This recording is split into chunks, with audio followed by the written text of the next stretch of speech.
about some of the books I've gotten from the library, and which ones I've read and which ones I haven't. One of which at the moment I'm currently trying to read Dorothy Must Die. I'm not getting very far. I'm not getting very far. I'm finding it a bit heavy in parts and slow, and generally the action's a bit too technical.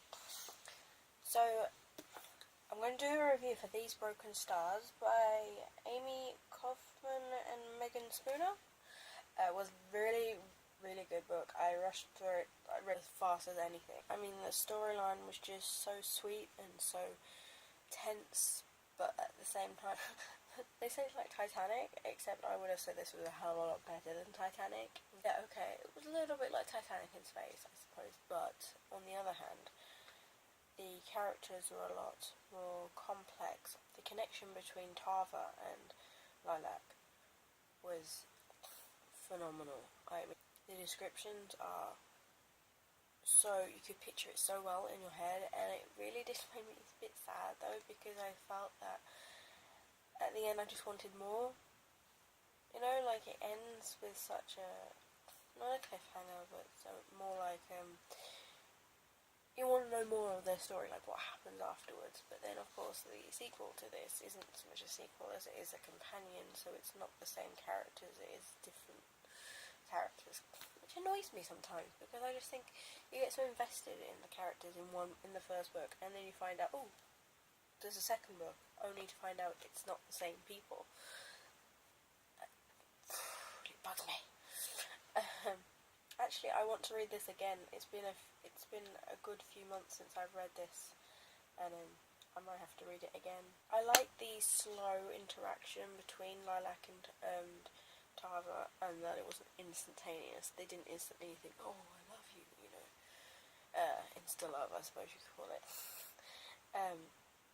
It was slow building, and you gradually became, like, interested, and I was like, oh, you know, she likes him, or he likes her. You know, it wasn't like, oh, shut up.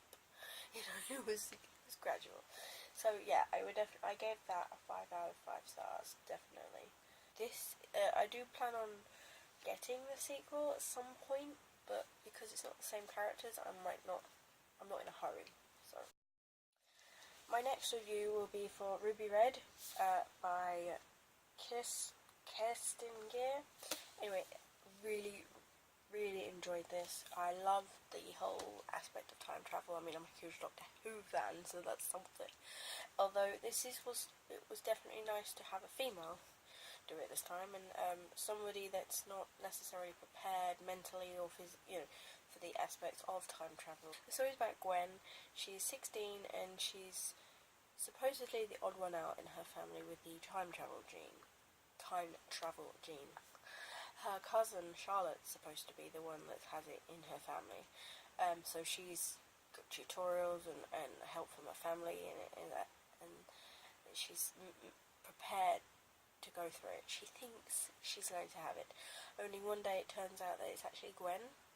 So it's fun to get the new, it's not like she's expecting it or anything. She's completely thrown in the deep end. She has no idea what's going on, other than what she's heard of her family relatives. And then one day she just ends up like 2 decades later in the same place. How weird would that be? Just like, whoops, where am I? When she eventually tells her mom that she's, you know, got the thing, she's been taken to this society that you could say she meets these aristocrat men that are very like wear suits and all businesslike, and they don't believe that Gwen could be the Ruby Red as it's known.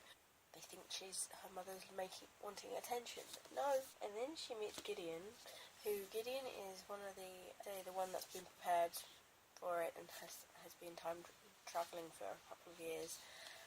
And he's supposed to take Gwen under his wing, and they're supposed to travel together. The only problem is that he's very obnoxious, very uptight, doesn't doesn't like her, and then it's so sweet because it's like gradually the things they go through. I won't spoil anything because you never know.